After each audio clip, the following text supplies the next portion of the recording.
Si l'on tente un bilan de la décennie qui vient de se passer, on constate que les années 90 ont marqué un net retour de la démocratie et du dynamisme économique en Amérique latine.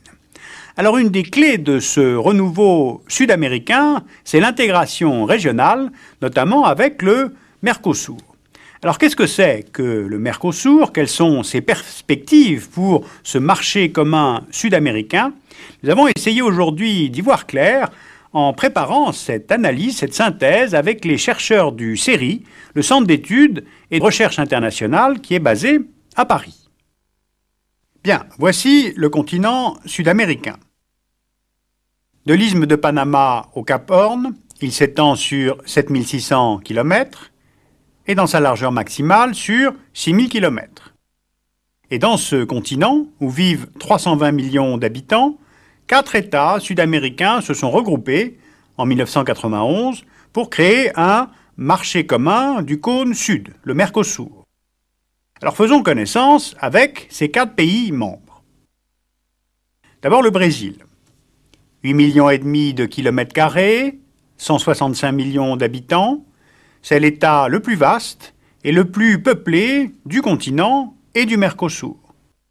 Capitale Brasilia, mais c'est le sud-est du pays avec Rio et Sao Paulo qui concentrent plus de 30% de la population et de l'activité économique du pays.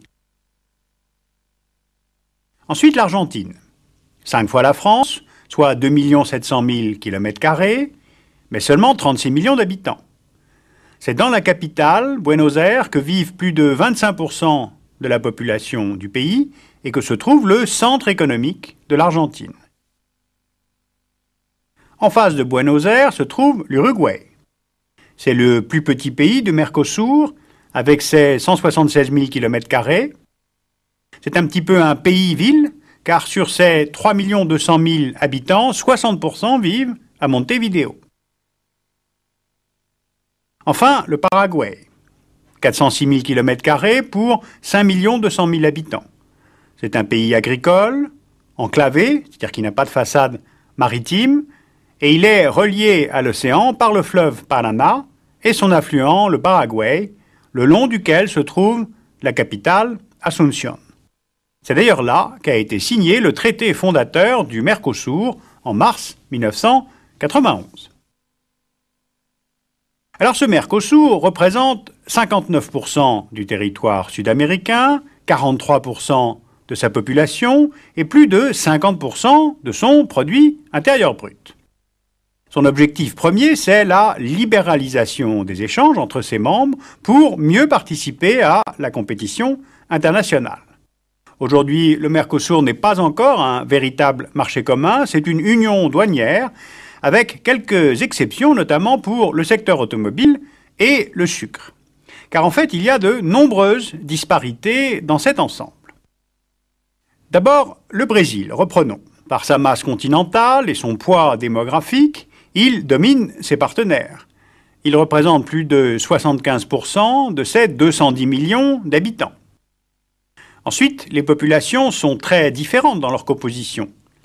La population de l'Uruguay et de l'Argentine sont à majorité européenne, et longtemps les Argentins se sont complus dans une sorte de nostalgie vis-à-vis de l'Europe, de leurs ancêtres, une attitude comme de supériorité vis-à-vis du reste du continent. Les Paraguayens, eux, sont à majorité indienne guarani, et la population brésilienne est multiraciale, noire, blanche, métisse. Économiquement aussi, les disparités sont importantes. Le Brésil et l'Argentine réalisent à eux deux 97% du produit intérieur brut et 93% du commerce extérieur du Mercosur. Et à l'intérieur même du Mercosur, les échanges se concentrent nettement dans une zone comprise entre, au nord, Rio de Janeiro et au sud, Buenos Aires. Alors pourtant, dans cette Amérique du Sud, qui fut comme marginalisée de la scène mondiale pendant presque 20 ans de dictature militaire, ces disparités n'ont pas empêché le Mercosur de créer une dynamique propre à la région. Entre 1990 et 1997, les échanges entre les 4 membres sont passés de 4 à 18 milliards de dollars. Cet espace d'intégration agit comme un stabilisateur économique et politique, que ce soit par la mise en place de politiques concertées au niveau commercial ou par des réactions immédiates aux crises institutionnelles du Paraguay en 1996 et encore en 1999. Résultat, on a une meilleure réputation au niveau international et la réduction des risques, qui est là une des principales conditions pour l'investissement. Autre signe enfin, en 1996, le Chili et la Bolivie se sont associés au Mercosur et devraient, à terme, en devenir membres. Ainsi, le Chili élargit sa base d'exportation et d'investissement et en retour offre sa façade pacifique au Brésil et à l'Argentine comme base d'exportation vers l'Asie. Et de son côté, la Bolivie espère dynamiser ses exportations de gaz, dont les réserves sont importantes dans l'est du pays. La Bolivie alimente déjà l'Argentine et un gazoduc est en construction vers le Brésil. Et puis les projets d'infrastructure sont nombreux. Projet de gazoduc entre l'Argentine et l'Uruguay, de pont entre Colonia en Uruguay et Buenos Aires.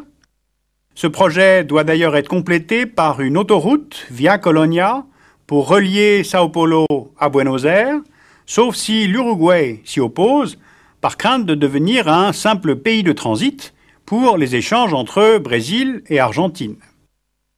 On a aussi le projet Hidrovia, c'est-à-dire l'aménagement de la grande voie d'eau internationale formée par les fleuves Paraná et Paraguay, qui traverse sur plus de 3000 km les 4 pays membres du Mercosur. Alors à un niveau international, le Mercosur se démarque en fait de l'influence américaine. Changeons d'échelle pour comprendre le problème. Les États-Unis ont toujours eu une influence dominante sur le continent sud-américain. Influence politique avec la vieille doctrine Monroe ou de récents soutiens de Washington aux dictatures politiques. Une influence économique, ils sont l'un des principaux partenaires commerciaux et le premier investisseur du Mercosur. Ils veulent mettre en place en 2005 une zone de libre-échange des Amériques, de l'Alaska à la Terre-Feu. C'est une zone qui comprendrait tous les États américains, à l'exception de Cuba, soit quelques 850 millions de consommateurs. Alors même si les États membres du Mercosur sont favorables à ce grand marché commun panaméricain, le Brésil suggère pourtant que l'intégration économique régionale passe avant les échanges avec les États-Unis. Alors cette volonté d'indépendance économique ne plaît pas beaucoup à Washington. D'autant plus que l'Union européenne est à présent le deuxième investisseur du Mercosur et pourrait créer un espace de libre-échange transatlantique. Pour les Européens, cela permet de faire contrepoids à l'influence des États-Unis en Amérique du Sud, surtout avec la mise en place de la zone de libre-échange des Amériques. Bien, alors après 8 ans d'existence, le Mercosur, tout d'abord, a transformé les relations entre l'Argentine et le Brésil en rapprochant ces deux pays qui s'opposaient au niveau militaire, économique et politique, en créant ainsi comme un climat de confiance entre ces deux pays. Ensuite, le Mercosur est devenu un espace de coopération économique attractif pour la région. Les leçons ont d'ailleurs servi. Le Mercosur a su tenir compte des échecs successifs des intégrations régionales sur le continent sud-américain et privilégier la coopération intergouvernementale plutôt que de créer des institutions en propre comme l'Union européenne.